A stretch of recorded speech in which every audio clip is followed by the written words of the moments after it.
a 10 puntos.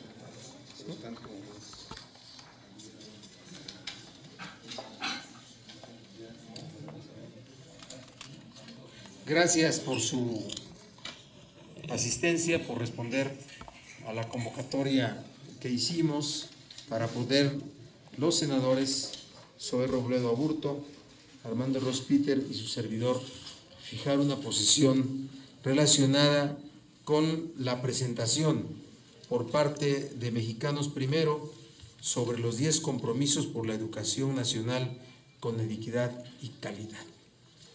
Nosotros llamamos a los partidos políticos a que las instituciones y los candidatos postulados por cada partido político asuman estos 10 compromisos por la educación.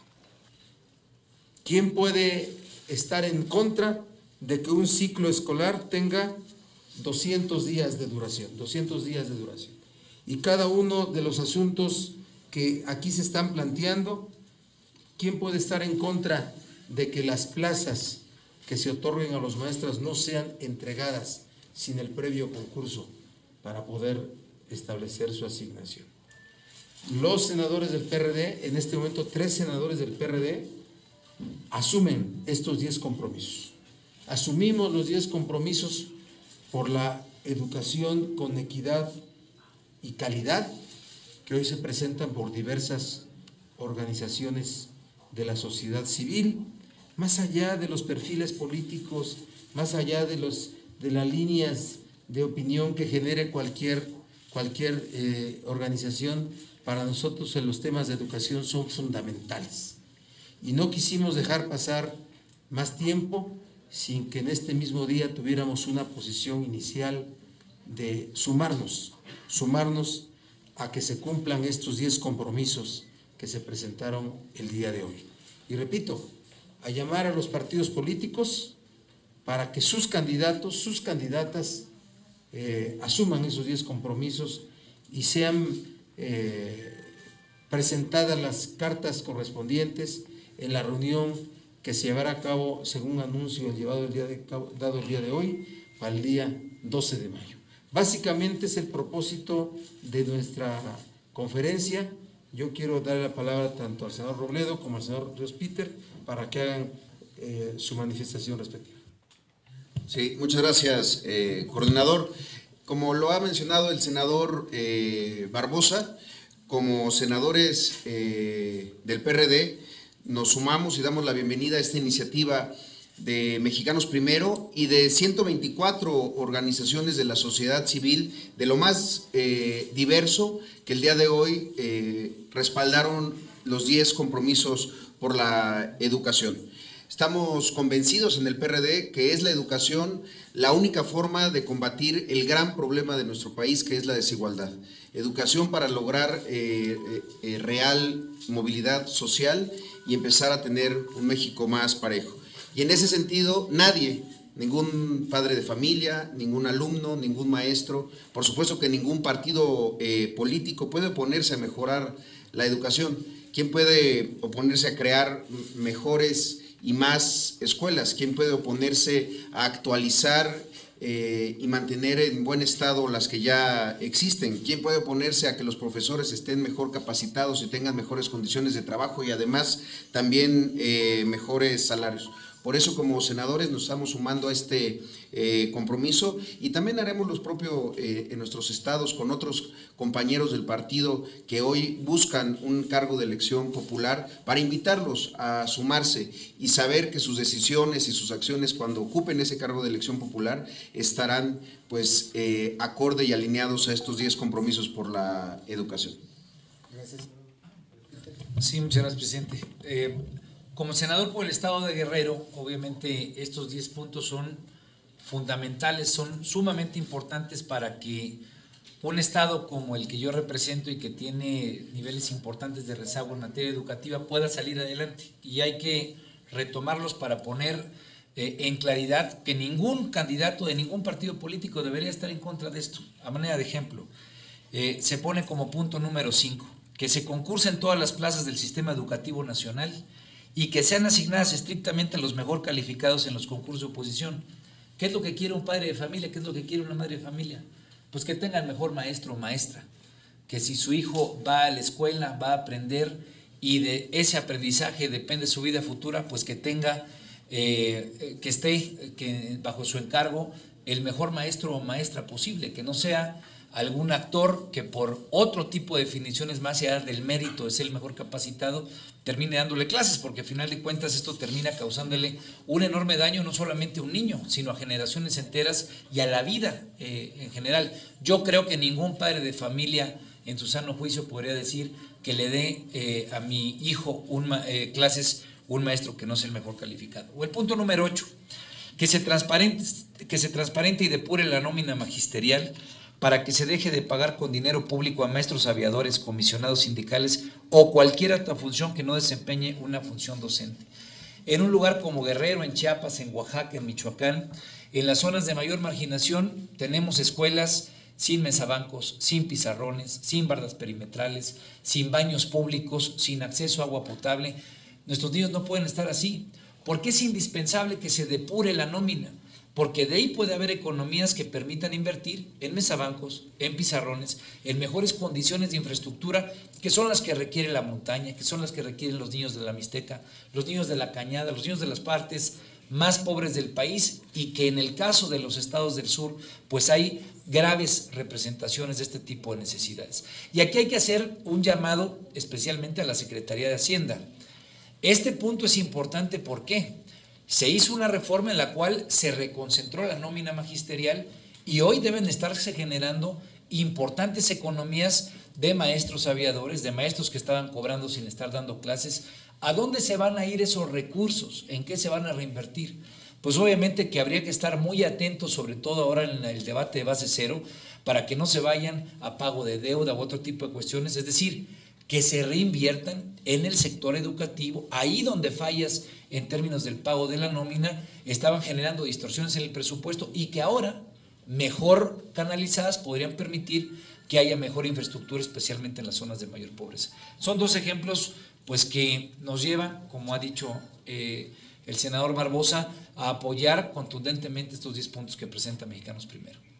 Es el propósito de la conferencia de prensa, de tener una reacción inmediata ante los planteamientos de los 10 compromisos. Y les voy a dar una cerecita. En 3 meses de que la Federación recogió el pago de la nómina magisterial, podría haber un ahorro de hasta 90,000 millones de pesos. 90,000 millones de pesos. En 3 meses. En 3 meses. Entre lo que se trasladaba a los estados y lo que la Federación paga directamente, habría una diferencia de 90,000 millones de pesos menos. Menos. Como ya son cantidades de dinero presupuestadas, tiene que tener un destino de acuerdo a la ley, ¿sí? No es la inversión en cualquier rubro, tiene que haber un destino de acuerdo a la ley. Es que todo eso se está generando a partir de este esquema, de un replanteamiento de lo que es la ejecución del modelo educativo. Son elementos que estamos conociendo, que vamos a pedir documentación para poderla compartir con ustedes. Pero vean nada más de qué se trata esto. Por eso no hay que ser parcos. Los 10 compromisos presentados por las organizaciones civiles. Véngase a acompañarme, amigo.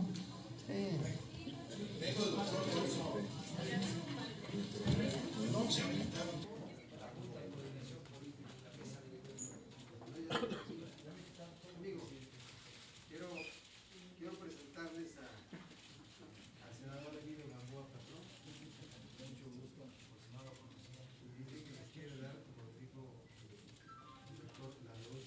Los quiero mucho. Mucho, Estamos fijando una posición pública el día de hoy a las 8 de la mañana. más de 100 organizaciones civiles presentaron los 10 compromisos por la educación con equidad y calidad. Muy bien. Y nosotros estamos asumiendo esos 10 compromisos y estamos llamando a los partidos para que los asuman, y en un evento que se ha planteado pudiera ser el 12 de mayo, pues los partidos presenten los compromisos de sus candidatos uninominales y plurinominales. Bien. Estamos en eso. Excelente idea. Bueno, yo les ofrezco verlo, presidente. Antes que nada, muchas gracias.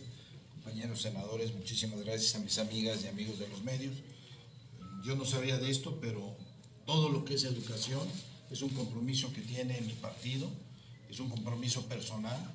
Yo he dicho que de las reformas más importantes que se han llevado a cabo en estos casi 3 años que vamos a cumplir el 1 de septiembre, para mí la más importante es la educativa. Es la que de fondo puede cambiar a este país a mediano y largo plazo. Así que contarán con esto, lo veré con mucho cuidado y daremos una posición, estoy seguro que en el sentido que la vaya a dar el PRD. Ya la dimos. Te agradezco, Emilio. Ahorita abajo a verte. Ahí platicamos. ¿Sale? Ahí se queda con ustedes. No, me va a robar la conferencia, no sean cabres. No, hombre. Oye, yo pagué las galletas, que no sean cabres. Vamos al chacaleo al rato, déjenlo a él. Está bien, quédate, por favor. Quédate. Pero, presidente, Adelante. Es una... ¿Cómo ves? Y yo los veo arriba. Órale, pues. Vean cómo ya me quitaron mi... Muñequeo. Fue el muñequeo por el DF. El muñequeo. Salió muy bien el DF, ¿no? Así es. Y ahí está.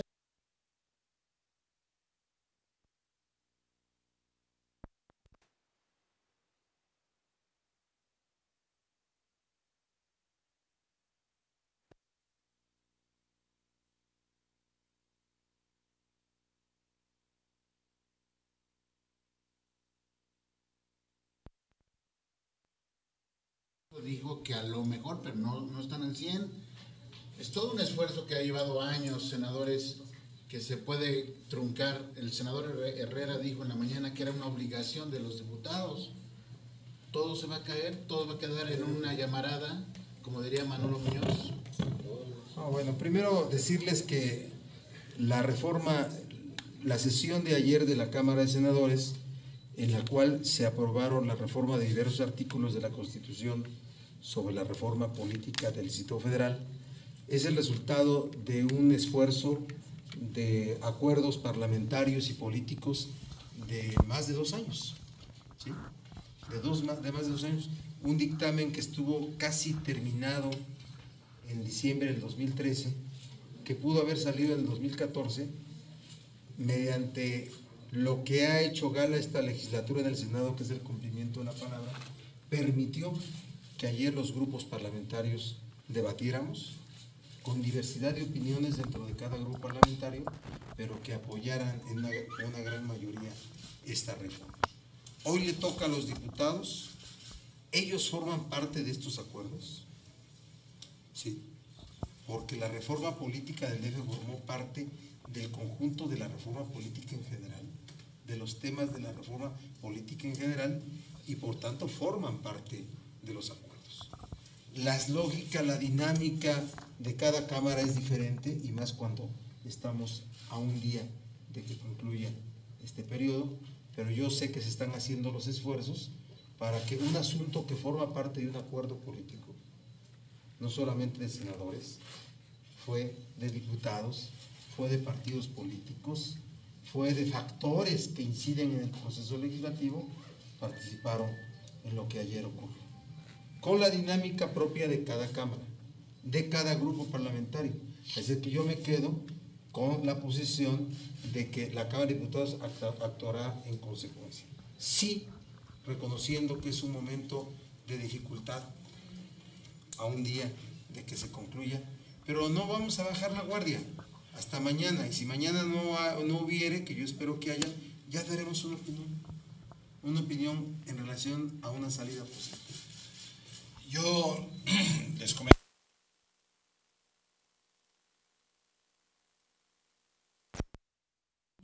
preguntaron que no iba a salir la reforma del Distrito Federal.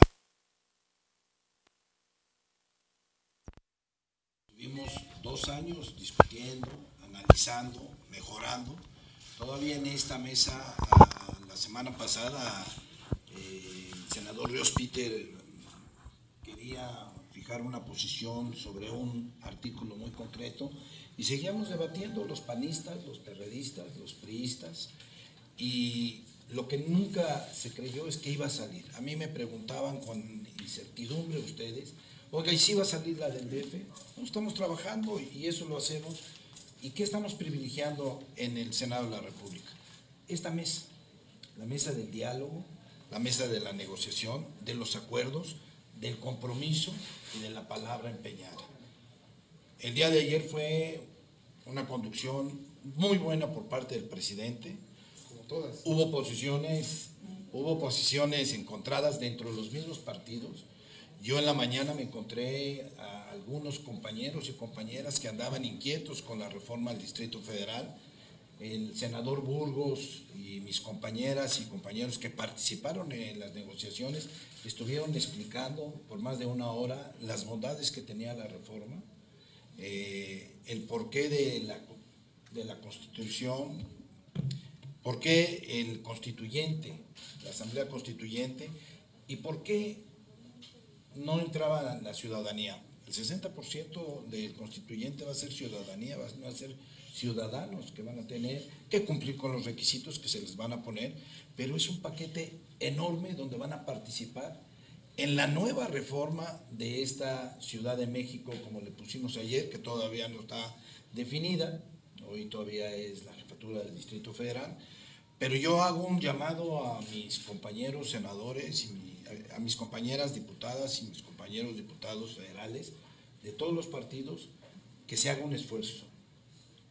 Tienen, como dice el senador Barbosa, un día, hoy y mañana, para poder procesar una reforma que aquí estuvo mucho tiempo. Yo creo que ellos tienen confianza del trabajo serio que hizo el Senado de la República. No es un trabajo irresponsable, es un trabajo donde vinieron expertos, donde atendimos a gente que conocen ciudades importantes de todo el mundo a darnos una opinión. Me parece que el ejercicio democrático que se llevó a cabo en el Senado el día de ayer hay que reconocerlo. Y ese ejercicio democrático se debe en gran parte a las 5 fracciones que hacen el cuerpo político de este Senado de la República. Siempre hemos respetado al senador Bartlett con sus posiciones, la debatió durante 3 o 4 oportunidades o 5 que le dio la mesa directiva y las 10 que hubiera pedido, no había limitación. Y quien quiso votar en contra lo hizo con la plenitud y la transparencia como lo hemos venido haciendo en el Senado de la República. Entiendo a la Cámara de los Diputados, pero entiendo que también a veces esa dinámica se da en el Congreso, no solo en el Congreso mexicano, sino en todos los congresos. Yo haría un exhorto muy respetuoso a los señores diputados y a las señoras diputadas de todas las fracciones a que se haga un esfuerzo, entendiendo que a lo mejor pudimos haber transitado esta reforma un poco antes, pero la negociación se dio hasta el día de ayer en la mañana. Aquí hay testigos que estuvieron participando y pudimos, a las 12 o 1 empezamos la sesión, porque estábamos todavía afinando algunos puntos de esta reforma.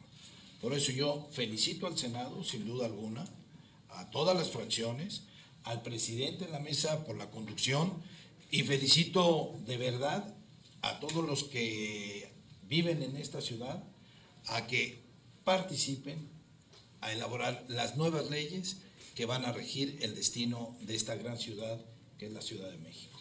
Gracias, Emilio. Les agradezco mucho, los de Gloria, ahí voy a estar. ¿Salen los nombramientos, senador Juan? ¿Salen los nombramientos? Me siento cada vez mejor. Gracias. Mañana, hoy en la tarde o mañana yo les informo. Estoy en eso ahorita. Estoy negociando en eso. Por eso quiero platicar con el presidente. Si hubiera alguna pregunta, con mucho gusto la tendremos. Adelante, Gerardo. Sí, gracias. Sobre el asunto educativo, pues no sé, digo, al final de cuentas sí sé que es una postura de 100 organizaciones, como dicen, pero bueno, no entiendo realmente, digamos, ya está la reforma, están todos los instrumentos teóricamente para que el gobierno pues ya hubiera resuelto el asunto educativo sin la necesidad de que un montón de organizaciones de la sociedad civil pues se pronuncien y estén insistiendo en lo que teóricamente se reformó, que era todo el marco legal y constitucional y en fin, todas las cuestiones para que la educación en México realmente avanzara. Entonces, digo, al final de cuentas sí entiendo que las organizaciones están preocupadas, pero porque no avanza la reforma, está parada.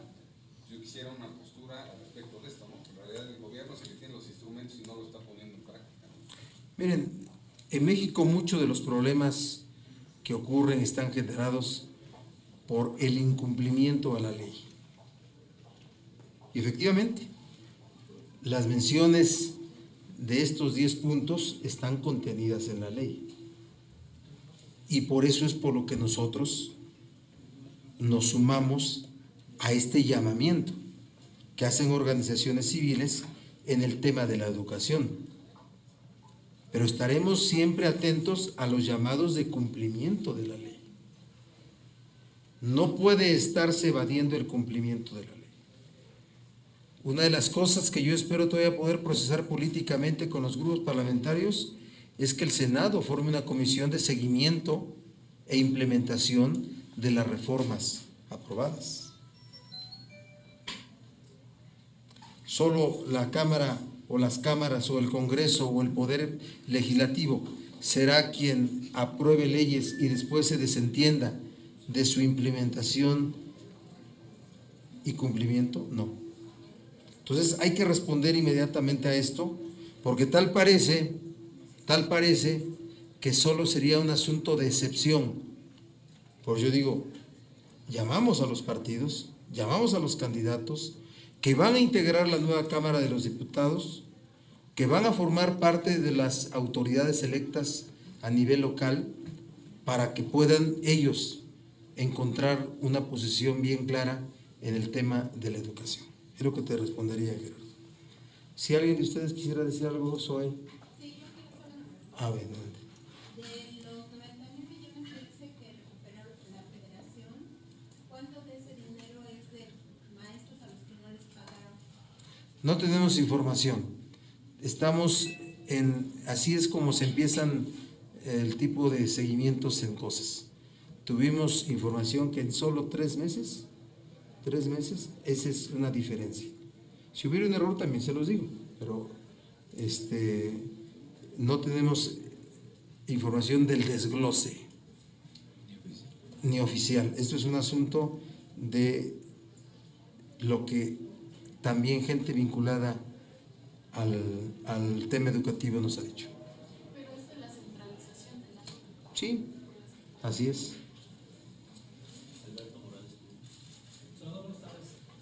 Yo quiero preguntarte otro tema. Primero, conocer si ya hay acuerdo para que pues, nombre al sustituto del ex magistrado Alejandro Luna Ramos.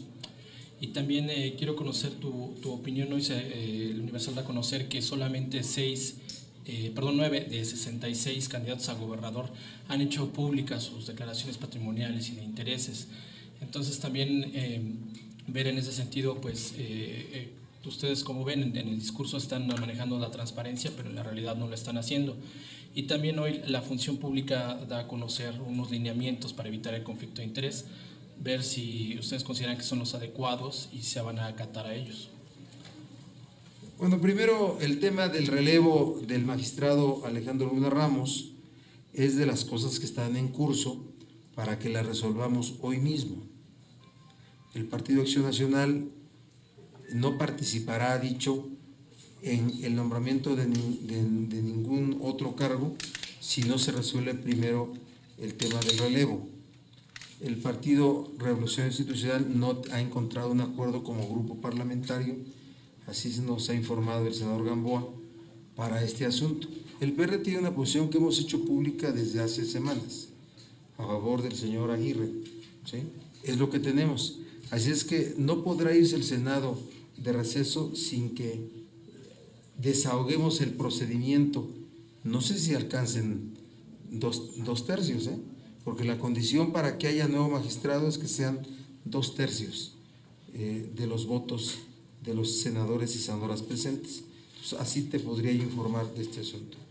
El tema de los candidatos que no han hecho, no han enterado sus declaraciones patrimonial, de intereses o fiscal, pues es un tema de legalidad, pues. Si esa es la condición para haber sido designados o admitidos como candidatos, pues que se les retire el registro. Pero no es vinculante, señor. Bueno, entonces no es un tema de legalidad, es un tema de ética y de moral frente al electorado, ¿verdad que sí? Entonces seguramente tendrán la sanción de la sociedad que va a elegir ese puesto al diferenciar entre aquellos que ya lo hicieron y aquellos que no lo han hecho. No hay forma de evadirlo. Hoy por lo que se actúa es por un asunto de opinión pública. Y el otro tema es… No conozco los lineamientos, sé que hubo un acto en el cual el secretario de la Función Pública frente al presidente habló sobre lineamientos. No conozco el detalle para tener una opinión. A partir del 1 de mayo todos los servidores públicos están obligados a presentar su declaración de interés como un mecanismo para prevenir el conflicto de interés. ¿No sé comentar algo? Adelante, aquí está mi experto en esto. Sí, hay que recordar que el compromiso que se había hecho incluso en el decálogo había sido que pedirían a la OCDE que acompañara para sugerir estos lineamientos. Sin embargo, los plazos que se habían impuesto incluso se superaron y la OCDE simplemente no había hecho público nada.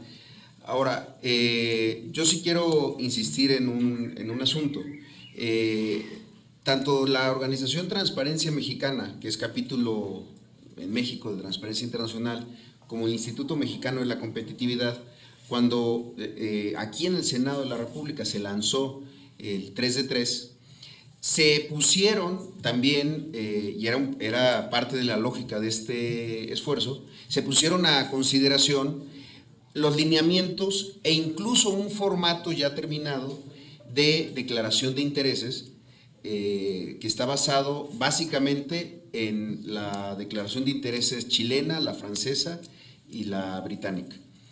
En ese sentido, lo que me parece que es relevante y que habría que hacer ese contraste es si la declaración de interés no solamente se convierte en el registro de los cargos en organizaciones o en empresas que haya tenido un servidor público, porque muchos lo han tomado así. Revisen las declaraciones de intereses de los integrantes del Fondo Mexicano del Petróleo y es más bien un currículum. Lo único que están diciendo es formé parte o no de alguna empresa dedicada al sector energético.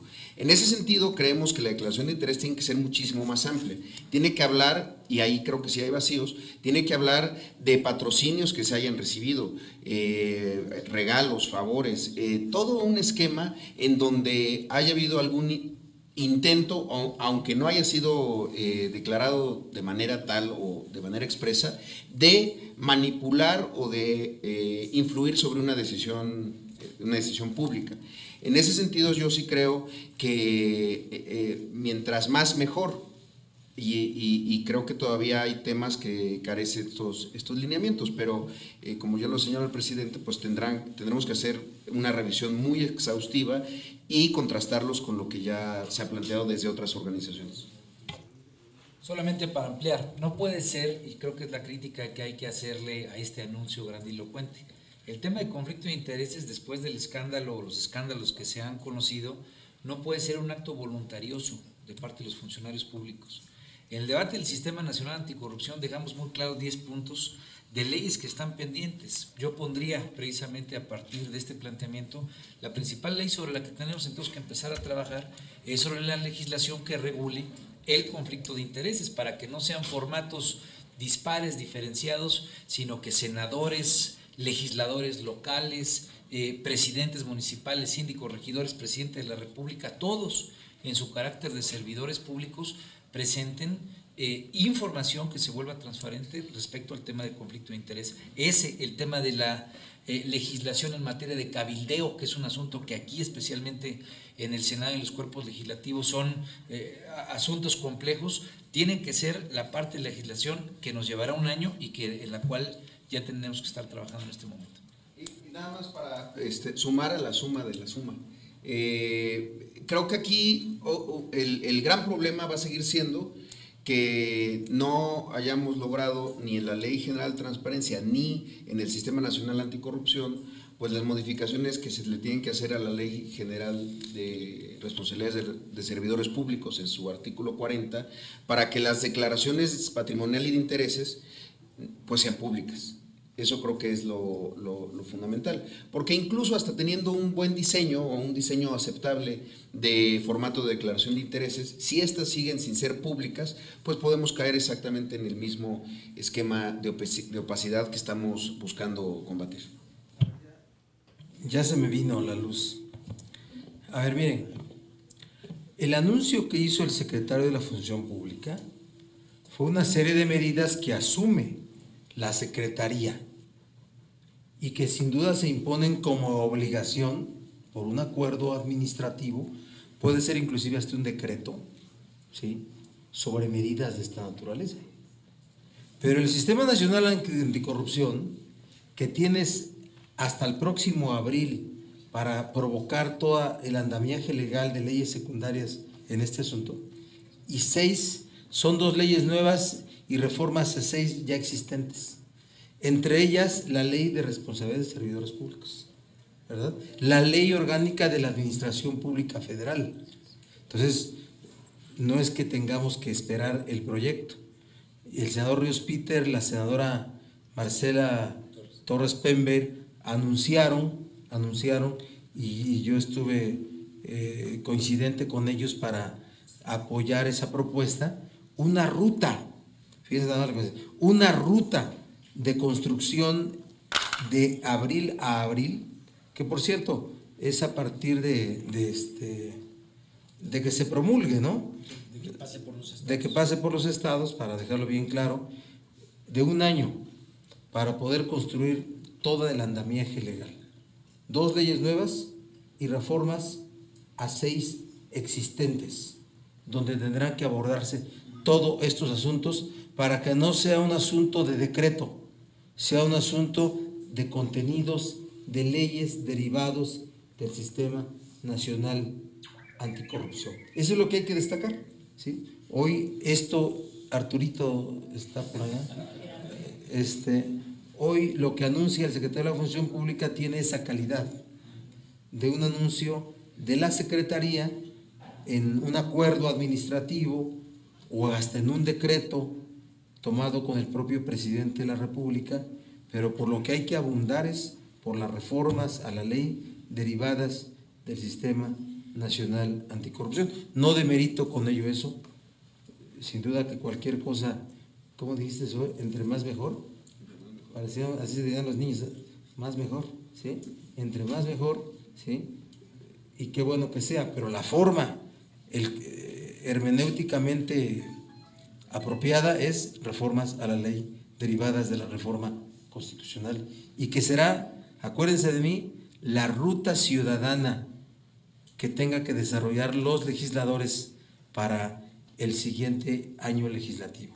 El año legislativo septiembre 2015, agosto 2016, va a tener como tema central el desarrollo de eso, el desarrollo de todas las leyes relacionadas con el Sistema Nacional Anticorrupción y con el cumplimiento de las leyes de la Ley de Transparencia. Esa es la agenda ciudadana, ese es. Yo ya tengo un equipo que está trabajando en provocar esa agenda ciudadana desde que vi al otro día dando conferencia de prensa a Armando y a Marcela Torres. Esa es la agenda. Para ustedes, en sus periódicos y portales de todos que les interesa mucho el tema de la transparencia y del combate a la corrupción, esa va a ser la agenda. Esa va a ser la agenda ciudadana a desarrollar junto con las cámaras, va a ser la obligación que te impone las reformas constitucionales para el combate a la corrupción, de desarrollar toda una legislación en un año. Esa va a ser. Y todas las obligaciones derivadas de la ley de transparencia. ¿Cuál es el? ¿Qué? Vanessa, te pediría tu pregunta, por favor. Sí. Gracias. Quisiera preguntarle, ya estamos a un día de que concluya el periodo ordinario. ¿Cuál sería su balance en este periodo? Y si con estos pendientes que se han quedado, ¿habría la posibilidad de que se llevara a un periodo extraordinario pasando las elecciones? Mira, yo quiero hacer un balance mañana, en una conferencia que podamos encontrarnos mañana. Mañana es el día, para que podamos saber qué otras cosas más salieron. Y te hablo de los pendientes también. Te hablo de los pendientes. ¿Sí? ¿Te parece? No, tampoco quiero decirlo. Los senadores son muy renuentes a los periodos extraordinarios, pero hay uno insalvable: la normatividad para dar cumplimiento a las obligaciones de transparencia. Ese es insalvable. Hay que acomodarlo en algún momento del mes de julio, ¿sí? Pero ese es insalvable. Acuérdense del transitorio, ¿verdad? ¿Cómo le haces? Sin adecuaciones a tu norma interna y sin periodo extraordinario, solo de la Cámara de Senadores, por cierto, que tendrá que ser coincidente o no, pero también para el mismo fin con la Cámara de Diputados. ¿Vale? Buenas tardes, senador. En virtud de que en los últimos minutos se ha dado por hecho que no va a subir al Pleno de la Cámara de Diputados la reforma del Distrito Federal, ¿resultaría fatal? ¿Es algo fatal para la Ciudad de México o lo podemos tomar con paciencia en esta ruta democratizadora hacia el Distrito Federal? Mañana te contesto esa pregunta, ya que ya sea un hecho, te la contesto. Hace un momento el senador Beltrones salió a declarar que ya se va que se va a quedar en las comisiones de puntos constitucionales en el Distrito Federal, que prácticamente se van a mantener en la posición de requerir de mayor tiempo para discutirla y aprobarla, no va en fast track. Está bien, mañana lo respondo. Pero ya dicho por el senador Beltrones, ya se vuelve casi como cosa juzgada. Sí, mañana te opinamos sobre eso, mañana se vence el plazo. Yo no esperaba cosas extraordinarias de nadie, ¿sí? Pero vuelvo a repetir, este es un asunto del cual la Cámara de Diputados no es ajena. Formó parte de acuerdos políticos que involucraba a diputados, a senadores, a partidos políticos, a gobierno federal, a gobierno de la ciudad. Pero no es fatal. No, claro que no. Mañana lo que voy a responder es los plazos. Los plazos, así de sencillo. Los plazos. ¿Cuándo empezaría el proceso electivo de la Asamblea Constituyente? ¿Cuándo tenía que ser aprobado? Pues nosotros fuimos los que diseñamos esto. ¿Sale? No, y un poco en la práctica legislativa, el que haya sido, me entiendo que esta reforma es como parte del Pacto Federal, sale del Senado un poco, los diputados podrían ser un poquito más flexibles, porque ya trae el aval del Senado, ¿no? Que es una reforma del Pacto Federal que está constituyendo. No, miren, yo digo que ayer lo que ustedes vieron en el debate, primero la polémica de muchos senadores de estar en contra y después de votar a favor, por ejemplo, vieron eso, ¿verdad? ¿Sí? Tiene que ver con una visión natural. Desde que la Ciudad de México es capital del país, desde hace más de 200 años, ¿sí? No, 200, un poquito menos de 200 años, ¿sí?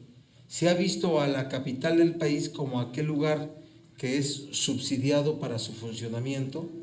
Es un lugar donde hay museos, donde hay un conjunto de cosas que en otras ciudades no existen. Se ve como aquella en donde esto puede ocurrir porque es subsidiado por las economías de los estados.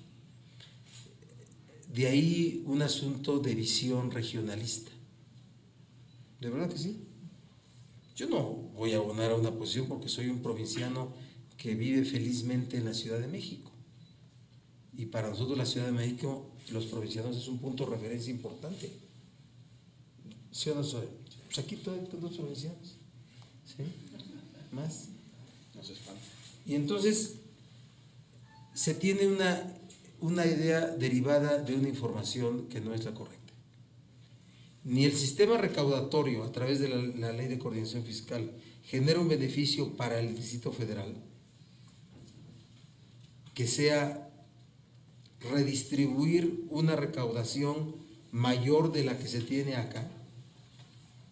El DF no le está quitando a ningún estado nada. Por el contrario, el DF, como es asiento y domicilio social de muchas empresas, aquí se pagan los impuestos, y formalmente aquí es donde se generan los impuestos, y si todos los impuestos que se recaudaran en el DF como sede de empresas se quedaran en el DF, entonces fuera una inequidad nacional. Pero no es así. Pero hay una visión por la falta de recursos que hay en otros estados, de que el DF está subsidiado, y está subsidiado en educación. No, no es cierto. Pues ya hasta la educación la paga la federación, ¿no? Que era la parte más costosa para los estados. La salud tampoco es cierto. La capitalidad, que fue un asunto tan criticado, oigan, ¿cuántas cosas se gastan en servicios por ser ciudad capital? Muchísimos, muchísimo. Así es que yo creo que ayer fue un debate importante, que por cierto incompleto en esa visión de por qué en el Distrito Federal no se crea un estado más, por qué no hay municipios tal y como son hoy las alcaldías. Por una sencilla razón, señores, ustedes que son del Distrito Federal, aquí vivimos todos juntos. Empiezan las delegaciones, terminan otras colonias, calles, y es una unidad. Aquí la unidad recaudatoria es fundamental, o de lo contrario habría un desajuste en las finanzas enorme, ¿sí? Aquí el mando único existe hace tiempo en la policía, porque si no de otra manera no funcionaría. ¿Cómo podrías provocar el hecho de que vengo en la Benito Juárez y estoy en la Cuauhtémoc y ya el motociclista ya no te persigue? Eso no existe, eso no es posible, pues. Hay una unidad de mando, y por cierto, todos los servidores públicos del DF están sujetos a las mismas leyes restrictivas de fiscalización que hay en todo el país. Entonces, sí hubo un debate, falta más debate. Esta es una reforma que tardó más de 200 años. Más de 200 años. Por ejemplo, hoy que tuve la oportunidad de estar en Reino Unido, una de las ceremonias protocolares donde pude estar es la cena con Lord Mayor. Lord Mayor es el gobernante de Londres. Sucede que hace como 1000 años Londres se separó de la corona y para reincorporarse dijo sí, pero solamente si conservo un gobierno y la forma de gobernar. Y ahí los gremios, los grandes millonarios se reúnen y deciden quién es su gobernante cada año. ¿Quién es su gobernante? Una forma distinta a la elegir que hay en toda lo que es Reino Unido. Y lo que es Londres, el centro de Londres. El centro. No crean que las periferias, no, el centro. Es un asunto que así se rige. Digo, esas son sociedades muy antiguas que ni siquiera yo aspiro a pensar como ellos, pero esto es así, y de verdad es un gran logro para la sociedad, por la que el PRD aquí en la Cámara apostó todo. Apostamos todo en esto. Así de simple. Nos las jugamos en todo por esta reforma del Distrito Federal. Y yo por eso agradezco la disciplina, la cabalidad en el cumplimiento de la palabra del senador Gamboa, de las y los senadores del PRI, de todos los que hablaron en contra, de todos los que hablaron a favor, sin duda que sí, de las gentes del PAN que con mucha compromiso se sumaron. Repito, estuvimos dándole seguimiento coma a coma, porque no podía dejar de salir del Senado. Si no hubiera salido del Senado, nunca hubiera habido ya más reforma política. porque no habría una planeación para que hubiera habido una constitución en este sexenio, en este gobierno, durante este gobierno. Ya estaría metido todo en el cálculo 2018. 2018. Pero se las voy a contestar de una vez. La convocatoria, de acuerdo a los régimen transitorio, la convocatoria será la primera semana del mes de diciembre por el INE. ¿Qué significa? Que la siguiente legislatura, si no la saca esta, podrá trabajar en el arranque sin que se afecte la organización del proceso electivo de la siguiente, de la Asamblea Constituyente. Gran logro para ustedes, los defeños, gran logro para todos, gran logro. Tiene un contenido político importantísimo. Arrastramos más de 100 años con esta tara de ver que porque era la ciudad capital, aquí no se podían ampliar derechos, aquí se tenían que restringir derechos. ¿Recuerdan todavía antes del 97? La visión de que tenía que ser un regente designado por el titular del Ejecutivo Federal era una visión de control político y de seguridad nacional. ¿Cómo podía haber una autoridad distinta a la que se ejerciera? La evolución, la reforma política del 96 que se plasma en la elección del 97, por la cual la izquierda llega al gobierno en la ciudad, fue importantísima. Y ahora se refleja con esto para ya instalarse en el concepto de lo que es una entidad federativa. No confundir, no es un estado de la República, ¿sí? No es un estado soberano, es una entidad federativa autónoma que se llama Ciudad de México. Eso es lo que es. Yo me siento de verdad muy emocionado porque, repito, le dimos seguimiento, mis senadores me acompañaron, nos acompañamos, veníamos de 2 periodos muy frustrantes de que no había habido, se había concretado la reforma política, ¿sí? Y ayer se dio. Estamos así, ¿verdad? Sí. Le apostamos a todo y salió. Si no, mañana se frustraría. No, ya di la salida. No pasa nada, No vamos a echar las culpas, no, cuidado. Cuidado, solamente sería un receso para que tuviéramos reforma política empezando la siguiente legislatura. Yo creo en la palabra. Yo siempre me he quedado en mi vida con la idea de la palabra empeñada. La palabra cuando se da se cumple aunque las condiciones cambien, porque luego los políticos dicen acuerdos, los cumplo cuando siguen siendo cumplibles. No, momento. La palabra y los acuerdos se cumplen hasta cuando ya no son susceptibles de cumplirse. Y por eso funcionó. Por eso funcionó. Cuando la palabra empeñada se cumple en política, la política se vuelve virtuosa. Si no, simple y sencillamente no sirve más que para argucias. Y ayer funcionó nuevamente la palabra. ¿Otra cosa? A ver, rápido, usted buscará... Adelante, señor. Usted termina su periodo como presidente del Senado hasta el 30 de agosto. ¿Usted buscará a diputados electos para avanzar en septiembre mismo con esta reforma? No quiero descartar ninguna posibilidad de acercamientos, pero no. Zapatero a tus zapatos. ¿Sí? Digo, hay un partido político, hay partidos políticos que hacen una labor de acuerpamiento, el jefe de gobierno, estaremos en la disposición de darle seguimiento a cosas, de apoyar cualquier debate, cualquier actividad, pero no me voy en eso porque si no, no manches.